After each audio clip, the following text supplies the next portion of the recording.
വേനൽ ചൂട് കൂടിയതോടെ കോഴിക്കോട് ജില്ലയിലെ പല ഭാഗങ്ങളിലും വ്യാപകമായ തീപിടുത്ത സാധ്യതകൾ. എന്നാൽ ആവശ്യത്തിന് യൂണിറ്റ് ഇല്ലാത്തത് മൂലം പ്രതിസന്ധിയിലാണ് നഗരത്തിലെ തന്നെ പ്രധാന fire സ്റ്റേഷനായ beach fire station.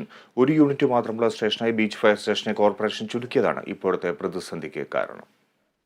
തീപിടുത്തമുണ്ടായ Kozhikode വെള്ളയിലാണ്, ജനവാസ മേഖലയാണ്. തലനാരിഴയ്ക്കാണ് ഇവിടെ നിന്ന് വലിയ ദുരന്തമൊഴിവായത്. എന്നാൽ ആ ദിവസം ഇവിടുത്തെ നാട്ടുകാർ ഉന്നയിച്ച ആരോപണം നിസ്സാരമല്ല, ഗുരുതരമാണ്.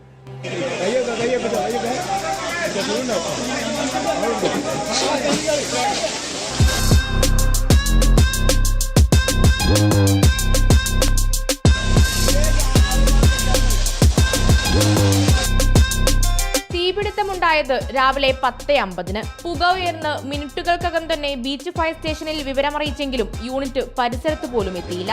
ശേഷം നാട്ടുകാരുടെ ഇടപെടലിൽ തീയണയ്ക്കാനുള്ള ശ്രമങ്ങൾ നടത്തുന്നു. ആദ്യം തന്നെ ഇലക്ട്രിസിറ്റി വിളിച്ചു പറഞ്ഞ്, പിന്നെ ഫയർഫോഴ്സിനെ അവർ പറഞ്ഞ് ഇവിടെ ഓഫീസ് മാത്രം പ്രവർത്തിക്കുന്നുള്ളൂ, പിന്നെ വണ്ടി വരണം, വണ്ടി മീൻചന്തയിലുള്ളൂ, മറ്റേ വെള്ളിമാടിൽ നിന്നും വരണം എന്ന് പറഞ്ഞ്. അപ്പോൾ ഒരു മണിക്കൂർ എന്ന് പറഞ്ഞാൽ ഒരു 3/4 മണിക്കൂർ തന്നെ കഴിഞ്ഞ്. ആ സമയത്ത് തന്നെ അപ്പോഴത്തേക്ക് നാട്ടുകാർ മുഴുവനും ഭയങ്കര സഹകരണത്തോട് കൂടിയിട്ട് കിട്ടണ രൂപത്തിലെല്ലാം എല്ലാ രക്ഷപ്പെടുത്തലും രക്ഷപ്പെട്ടു. ഫുള്ള് ഷീറ്റാണ്, ഫുൾ കവറാണ്. അപ്പോൾ ഞങ്ങൾ ഫയർഫോഴ്സിനെ കഥ വിളിച്ചായിരുന്നു. ഞങ്ങൾ കൊണ്ട് വന്നാൽ പറ്റില്ല, കാരണം ഞങ്ങൾ ഒഴിച്ചു കഴിഞ്ഞാലും കാര്യമില്ല, കാരണം പെയിൻറ്റിങ്ങിന് അതിനോട് എന്തായാലും തീ സ്പ്രെഡ് ആവുകയുള്ളൂ. അപ്പോൾ ഞങ്ങൾ വിളിച്ചിട്ടും ഒരു മണിക്കൂറിൻ്റെ പുറത്ത് കഴിഞ്ഞായിരുന്നു. അതുകൊണ്ടാണ് ഭയങ്കര രീതിയിൽ ഇവിടെ ഈ പ്രശ്നം ഉണ്ടായതൊക്കെ. കാരണം നേരത്തെ എത്താൻ പറ്റുകയാണെങ്കിൽ അത്രയും നല്ലതായിരുന്നു. അതിവിടെ ഇല്ല, ഇവിടെ നിന്നുള്ള ടീം വേറെ ഇവിടെ പോയി. കാരണം മീൻചന്ത ഭാഗത്തു നിന്നൊക്കെയാണ് ഫയർഫോഴ്സ് സ്റ്റേഷനൊക്കെ വന്നത്. അതുകൊണ്ട് അത്രയും അപകടങ്ങൾ കൂടാൻ കാരണം ഒരു മണിക്കൂറിനടുത്ത് കഴിഞ്ഞിട്ടാണ് വന്നത്. ഈ കെട്ടിടത്തിന്റെ മുഴുവൻ ഭാഗവും തീപിടുത്തത്തിൽ ഇല്ലാതായിട്ടുണ്ട്. ഇതിൽ പ്രധാനമായും നാട്ടുകാർ ആരോപിക്കുന്നത് ഈ ഫയർഫോഴ്സ് യൂണിറ്റ് എത്താൻ വൈകിയതാണ് ഈ തീപിടുത്തം വ്യാപകമാവാനുള്ള കാരണമെന്നാണ്. എന്നാൽ ഇവിടെ നിന്ന് എത്രത്തോളം ദൂരത്തിലാണ് ഇവിടുത്തെ ഫയർഫോഴ്സ് യൂണിറ്റ് എന്ന് നോക്കാം. അതായത് നാട്ടുകാർ പറയുന്നതിൽ എന്തെങ്കിലും തരത്തിലുള്ള കഴമ്പുണ്ടോ എന്ന് പരിശോധിച്ച് നോക്കാം.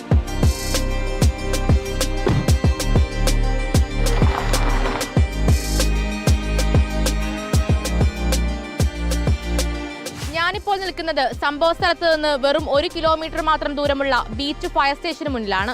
ഇത്രയടുത്ത് ഫയർ സ്റ്റേഷൻ ഉണ്ടായിട്ടും തീപിടിച്ച സ്ഥലത്തേക്ക് ഫയർ യൂണിറ്റുകൾ എത്തിയത് 1 മണിക്കൂർ വൈകി.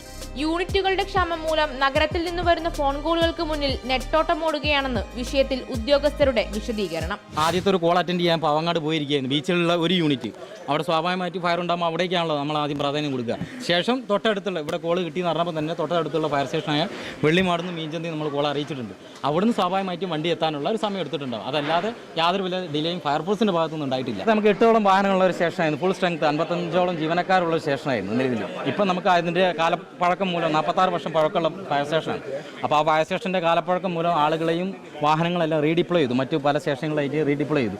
അവിടെ നമുക്ക് നിലവിൽ ഒരു യൂണിറ്റ് മാത്രം, ഞങ്ങളെ വകുപ്പ് എന്ന് അറിയിച്ചത് പ്രകാരം ഒരു യൂണിറ്റ് മാത്രം അവിടെ വർക്ക് ചെയ്യുകയാണ്. ഈ കോഴിക്കോട് ടൗണിലെ ഒരു യൂണിറ്റ് മാത്രം. 30 വർഷം പഴക്കമുണ്ട് ബീച്ച് ഫയർഫോഴ്സ് സ്റ്റേഷൻ കെട്ടിടത്തിന്. ഇത് പുനർനിർമ്മിക്കാൻ ആവശ്യമായിരുന്നതോടെയാണ് കഴിഞ്ഞ വർഷം സ്റ്റേഷൻ അറ്റകുറ്റപ്പണിക്കായി ഭാഗികമായി അടയ്ക്കുന്നത്. 1 വർഷമായി ഒരു യൂണിറ്റ് മാത്രമാണ് ഇവിടെ പ്രവർത്തിക്കുന്നത്. അതുകൊണ്ട് തന്നെ ഫയർ സ്റ്റേഷന്റെ മൂക്കിൻ തുമ്പിൽ തീപിടുത്തമുണ്ടായാലും യൂണിറ്റ് 16 കിലോമീറ്റർ അകലെയുള്ള മീൻചന്തയിൽ നിന്ന് വരണം. ഒരേ സമയം നഗരത്തിൽ എവിടെയെങ്കിലും തീപിടുത്തമുണ്ടായാൽ വെള്ളയിലുണ്ടായ സാഹചര്യം വീണ്ടും ആവർത്തിക്കും. ഈ വേനൽക്കാലത്ത് അഗ്നിഭീതിയിൽ കഴിയുന്ന കോഴിക്കോട് നഗരത്തിന് ഒരേയൊരു ആശ്രയമാണ് ബീച്ച് ഫയർ സ്റ്റേഷനിലെ ഒരു ഫയർഫോഴ്സ് യൂണിറ്റ്. ശാശ്വത പരിഹാരം കണ്ടേ മതിയാകൂ. ക്യാമറ പേഴ്സൺ സജി തറയലിനോടൊപ്പം മേഘ്ന മുരളി, കേരള വിഷൻ ന്യൂസ്, കോഴിക്കോട്.